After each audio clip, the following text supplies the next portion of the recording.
বিষয় hernia. Hernia কি ধরনের রোগ?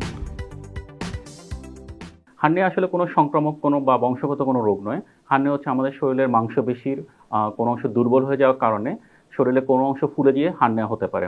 হার্নিয়া বিভিন্ন রকম প্রকারভেদ আছে। কিছু হার্নিয়া হচ্ছে আমাদের শরীরের ভিতরেই থাকে, যেমন হায়াটাস হার্নিয়া। আবার কিছু হার্নিয়া আমরা বাইরে থেকেই বুঝতে পারি। এর মধ্যে কমন কিছু হচ্ছে যেমন ইনগুইনাল হার্নিয়া, আমাদের কুঁচকিতে হয়ে থাকে। তারপর নাভির চারপাশে আম্বিলিকাল বা প্যারাম্বিলিকাল হার্নিয়া।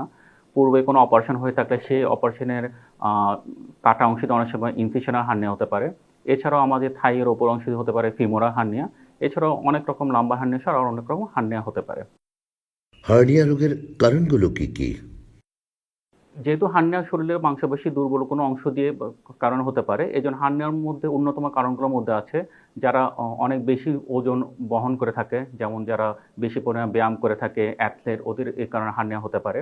এছাড়া হচ্ছে যাদের কনস্টিপেশন থাকে, পায়খানা কষা হয়, পায়খানা করতে অনেক কষ্ট হয়, অনেক দিন ধরে চাপ দিয়ে পায়খানা করতে হয়, তাদের হতে পারে। যাদের দীর্ঘমেয়াদী কাশি, টিবি রোগ, যক্ষ্মা বা সিওপিডি, অ্যাজমা থাকে, তাদেরও হার্নিয়া হতে পারে।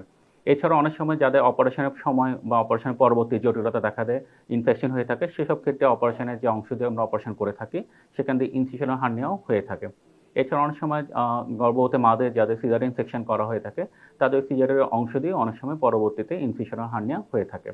এছাড়াও অনেক সময় কিছু মানুষের যাদের জন্মগতভাবে যাদের কনজেনিটাল কোলাজেন ডেফিসিয়েন্সি বা কোলাজেন মাসল উইক থাকে, তাদেরও অনেক ক্ষেত্রে পরবর্তীতে হার্নিয়া হয়ে থাকতে পারে। হার্নিয়া রোগের লক্ষণসমূহ কি কি? হার্নিয়া হলে সাধারণত আপনার যেভাবে আমরা অনেক সময় বুঝতে পারি, যেমন রোগীর যে অংশ ফুলে গিয়ে থাকে, যেমন কুচকি হলে বা নাভির চারপাশে হলে দেখা যায় জায়গাটা ফুলে থাকে এবং কাশি দিলে এই ফুলার পরিমাণটা বেড়ে যায়। আমরা এটাকে ভিজিবল কাফ ইম্পালস বলি। এভাবে এই ফুল অংশ দিয়ে সাধারণত হার্নিয়াকে প্রথমে ডায়াগনোজ করা যায়। এছাড়াও দীর্ঘমেয়াদী হয়ে থাকলে ওই ফুল অংশ দিয়ে অনেক সময় ব্যথা করতে থাকে। ইনগুলা হার্নিয়া ক্ষেত্রে দেখা যায় সেখান দিয়ে আমাদের পেটের যে নাড়িভুঁড়ি বা ইন্টেস্টাইন সেগুলো আসা যাওয়া করে, এই সময় অনেক সময় ব্যথা করে, অনেক সময় সেগুলো আটকে যেতে পারে। যখন সেটা আটকে যায় তখন তীব্র ব্যথা হতে পারে। এবং এই আটকে যাওয়াটা যদি একটা দীর্ঘমেয়াদী হয়ে থাকে, তখন সেখানে এই নাড়িভুঁড়ির কিছু অংশ বা কোষ ড্যামেজ হওয়া শুরু করে। সেক্ষেত্রে আমরা অনেক সময় স্ট্র্যাঙ্গুলেটেড হার্নিয়া বা ইনকার্সারেটেড হার্নিয়া বলে থাকি। এক্ষেত্রে রোগীর তীব্র থেকে তীব্রতর ব্যথা হওয়া শুরু করে। এছাড়াও অনেক সময় রোগীদের পেট ব্যথার সাথে সাথে দেখা যায় রোগীরা উঠতে বসতে অনেক সময় অসুবিধা দেখা যায় শরীরে শুয়ে থাকলে ঢুকে যাচ্ছে, কিন্তু দাঁড়ালে বা পরিশ্রম করলে তখন পেটের অংশ ফুলে যাচ্ছে। এসব দিক বিবেচনা করে আপনারা বুঝতে পারবেন যে হার্নিয়া হয়েছে কিনা। হার্নিয়া রোগ নিয়ে আমাদের দেশে কিছু প্রচলিত ভুল ধারণা আছে, সেগুলো কি কি? হার্নিয়া নিয়ে আসলে আমাদের সমাজে অনেক ভুল ধারণা আছে। যেমন হার্নিয়াকে বাংলা অনেক সময় একশিরা রোগও বলা হয়। আমরা অনেক রোগী পেয়ে থাকি যারা প্রত্যন্ত অঞ্চল বা গ্রাম থেকে এসে তারা বলে যে হার্নিয়া হয়েছে, এখন অপারেশন করব কিনা, অপারেশন করলে পরবর্তীতে বিশেষ করে ছেলেদের ক্ষেত্রে ইনগুইনাল হার্নিয়া অপারেশন করলে বাচ্চা নিতে অসুবিধা হবে কিনা বা বাচ্চা হবে কিনা, এই ধরনের কিছু ভুল ধারণা আছে। তো প্রথম কথা হলো, হার্নিয়া হলে অপারেশন বা চিকিৎসা অবশ্যই নিতে হবে, এটা নিজে নিজে কখনো ভালো হবে না। দ্বিতীয় কথা হচ্ছে, হার্নিয়ার সাথে বাচ্চা হওয়া না হওয়ার কোনো সম্পর্ক নেই। যাদের ইনগুইনাল হার্নিয়া থাকে, দীর্ঘমেয়াদী হার্নিয়া থাকে, অনেক সময় তারা অপারেশন করতে ভয় পায় যে বাচ্চা কাচ্চা হবে, এই ধরনের কোনো বৈজ্ঞানিক কোনো ভিত্তি নেই। হার্নিয়ার সাথে বাচ্চা হবে না এই ধরনের কোনো সম্পর্ক নেই। আরেকটা বিষয় প্রচলিত যে হার্নিয়া বারবার হয়, এটাও একটি ভুল কথা। হার্নিয়া যদি আমরা এক্সপার্ট সার্জনে ভালোভাবে করা হয় এবং অপারেশন পরবর্তী যদি কোনো জটিলতা না হয়, তবে আশা করা যায় ভবিষ্যতে তার আর কোনো ওই ওই জায়গায় আর কোনো হার্নিয়া হবে না। শরীরের অন্য কোথাও অন্য হার্নিয়া হতে পারে, কিন্তু যেখানে একবার হয়েছে সেখানে সাধারণত হওয়ার সম্ভাবনা কমে যায়। কিন্তু তারপর অনেক সময় আমরা রোগীদেরকে অনেক উপদেশ দিয়ে থাকি, তারা যদি সেগুলো মেনে না চলে তাহলে দেখা যায় অনেক সময় দীর্ঘমেয়াদে 10 বছর 20 বছর পরও আবার হার্নিয়া হতে পারে।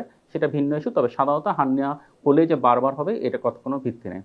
আরেকটা বিষয় আমাদের প্রচলিত, যে হার্নিয়া অপারেশন করলেও ব্যথা থেকে যায়, ব্যথা থেকে যায়, এরকম একটা কথা বলে অনেকে।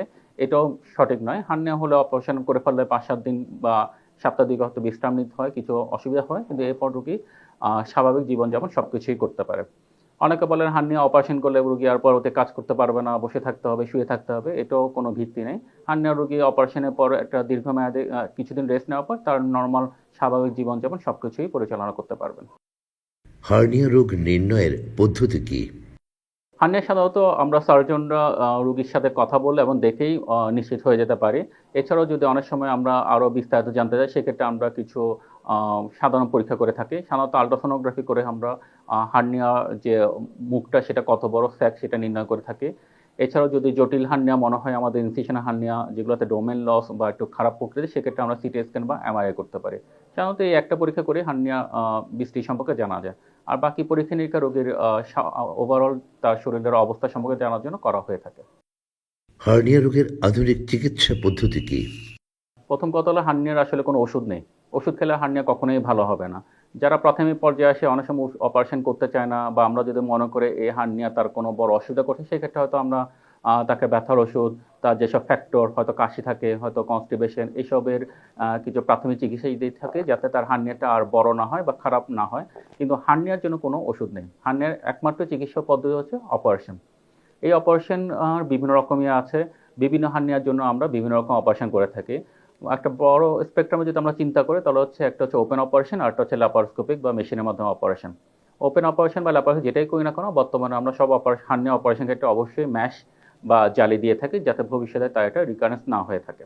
বর্তমানে আমাদের চট্টগ্রাম মেডিকেল হাসপাতালে সার্জারিতে আমাদের ৩টে ইউনিট আছে এবং সপ্তাহে ৭ দিনই আমাদের প্রত্যেক ৭ দিনে অপারেশন হয়ে থাকে।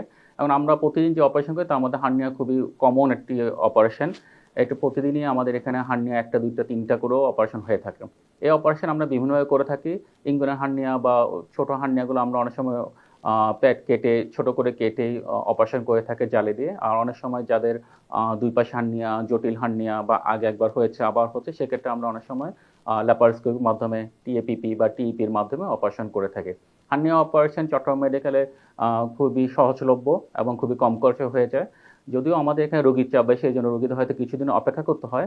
কিন্তু তুলনামূলকভাবে খুবই কম খরচেই, বলতে গেলে বাহিরের তুলনায় একদম ন্যূনতম খরচেই এই অপারেশন এখানে করা সম্ভব।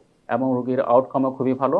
অপারেশনের পরে ১ দিন ২ দিন পরে রোগী বাসায় চলে যেতে পারে। সপ্তাহ ২ এর মধ্যে রোগী তার কর্মক্ষেত্রে পুনর্দমে কাজকর্ম শুরু করতে পারে। হার্নিয়া রোগের প্রতিরোধে কি কোনো ব্যবস্থা আছে?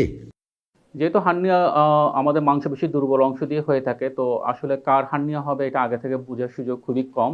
এবং এটার জন্য আলাদা কোনো ভ্যাকসিন বা এরকম কিছু নেই। সাধারণত কিছু উপদেশ এবং জীবনযাপনের পদ্ধতি মেনে চললে আমরা হার্নিয়াকে প্রতিরোধ করতে পারবো। এর মধ্যে অন্যতম হচ্ছে ভারী কাজ করার সময় সচেতন থাকা, খুব বেশি ওয়েট লিফট না করা, যাতে আমাদের পুঁচকিতে বা নিচের অংশে বেশি চাপ পড়ে, এরকম যাতে কাজ কম করা হয়। ২ নাম্বার হচ্ছে যাতে দীর্ঘমেয়াদী কষা পায়খানা বা কনস্টিপেশন না হয়। এক্ষেত্রে কনস্টিপেশন বিভিন্ন জটিলতার মধ্যে একটি হচ্ছে হার্নিয়া হয়ে যাওয়ার সম্ভাবনা থাকে। ৩ নাম্বার হচ্ছে বয়স্ক বা মিডল এজ যারা দীর্ঘমেয়াদী কাশি, যক্ষ্মা বা সিওপিডিতে ভুগছেন, এই ধরনের জিনিসকে এভয়েড করতে হবে যাতে তাদের দীর্ঘমেয়াদী কাশি না হয়। সিগারেটকে এভয়েড করতে হবে, কারণ সিগারেটের সাথে ক্যান্সারের সাথে অন্যান্য অনেক রোগী জড়িত। এতে কোলাজেনকে ডেফিসিট করে। এজন্য এর থেকেও পরবর্তীতে হার্নিয়া হতে পারে।